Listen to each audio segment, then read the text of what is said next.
wabarakatuh. Pada kesempatan kali ini, Ibu akan menyampaikan materi tentang sistem upah.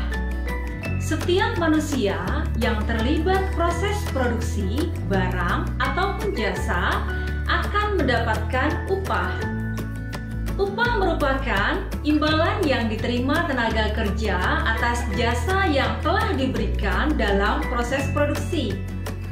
Upah juga diartikan sebagai imbalan atau balas jasa yang diberikan kepada pekerja karena telah menyelesaikan suatu pekerjaan. Upah ditentukan permintaan dan penawaran faktor produksi tenaga kerja. Dalam penentuan upah diperlukan peran pemerintah sebagai mediator antara pihak pengusaha dan pekerja atau buruh. Pemerintah harus memperhatikan hak-hak serta kemampuan perusahaan dalam memberikan upah untuk menghindari kebangkrutan. Koordinasi pengusaha, buruh, dan pemerintah sangat diperlukan untuk menjaga kestabilan ekonomi. Pemberian upah sebaiknya memperhatikan faktor-faktor lain seperti biaya keperluan hidup minimal pekerja beserta keluarganya, Peraturan Undang-Undang Upah Minimum Provinsi atau UMP, kemudian produktivitas marginal tenaga kerja, kekuatan serikat pengusaha dan serikat pekerja, serta perbedaan jenis pekerjaan.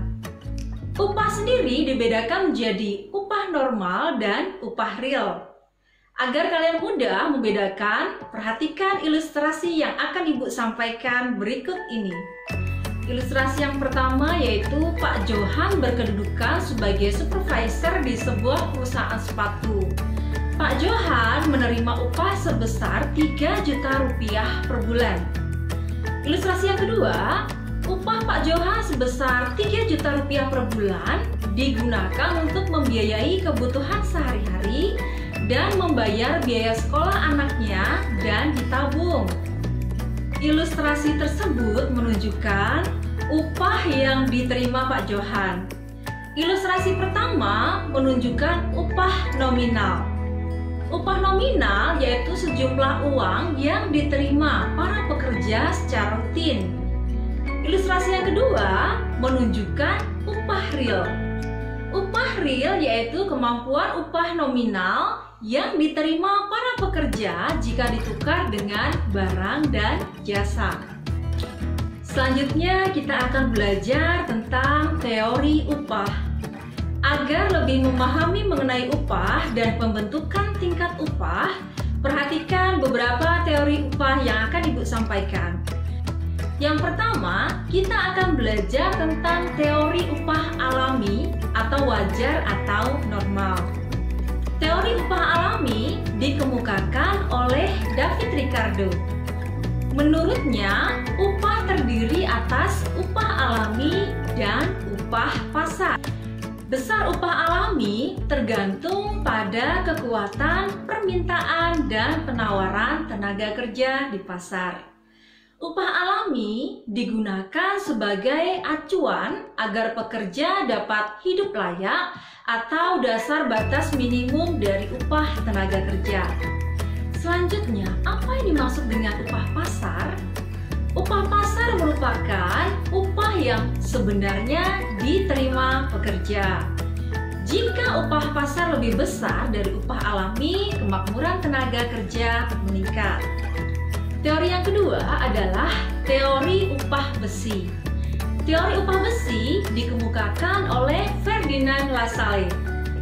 Menurutnya, upah yang diterima pekerja merupakan upah minimal sehingga pengusaha meraih laba sebesar-besarnya. Oleh karena berada dalam posisi lemah, pekerja terpaksa menerima upah tersebut. Atas dasar itulah upah ini disebut upah besi. Untuk memperbaiki kualitas kehidupan pekerja, disarankan mendirikan koperasi produksi. Teori yang ketiga adalah teori upah etika. Menurut teori upah etika, upah disesuaikan dengan beban pekerjaan yang dilakukan pekerja. Upah harus mampu membiayai pekerja agar hidup layak. Tindakan pengusaha yang memberikan upah hanya cukup memenuhi kebutuhan minimum merupakan sikap tidak etis. Para pengusaha sebaiknya memberikan upah yang layak kepada pekerja dan keluarganya, serta memberikan tunjangan keluarga. Kemudian yang kedua, kita akan belajar tentang sistem upah yang berlaku di Indonesia. Apakah kalian pernah mengamati proyek perbaikan jalan di tempat kalian? Jenis upah apakah yang diterima pekerja proyek tersebut?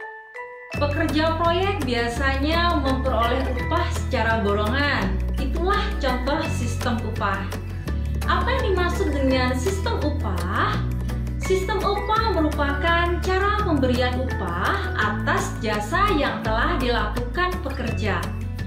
Selanjutnya, kita akan melihat sistem upah yang berlaku di Indonesia. Yang pertama adalah upah menurut waktu. Upah menurut waktu merupakan upah yang jumlahnya dihitung berdasarkan waktu lamanya bekerja.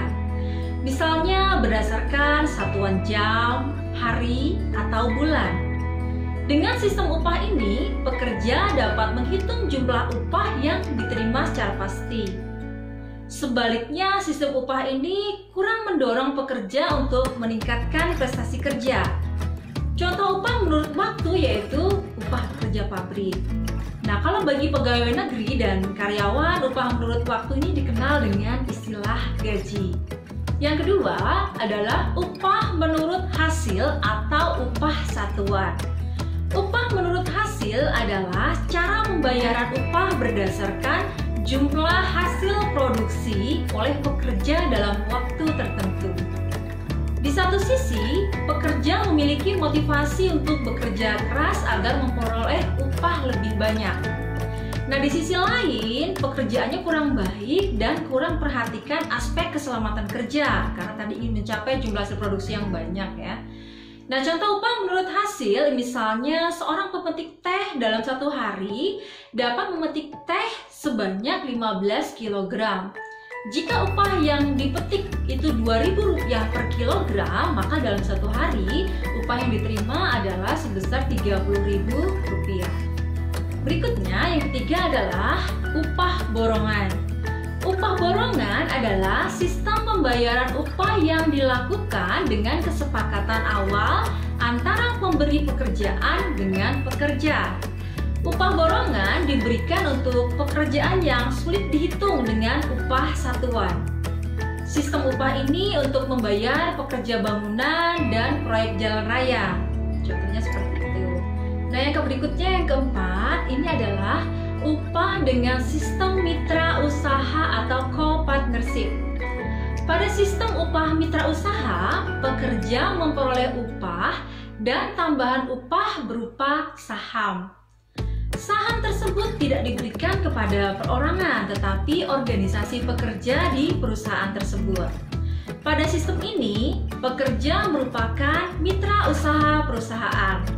Contohnya, setiap pegawai diberikan bagian saham perusahaan yang akan diterima berdasarkan prestasi.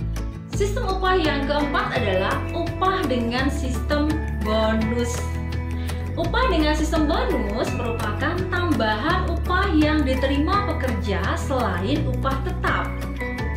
Sistem upah bertujuan memotivasi pekerja agar bekerja lebih keras yang berdampak pada keuntungan perusahaan. Semakin tinggi keuntungan perusahaan, semakin besar bonus yang diberikan kepada pekerja. Contohnya, misalnya seorang tenaga penjualan atau sales memperoleh gaji sebesar Rp1.800.000 per bulan dan mendapat bonus sebesar Rp500.000.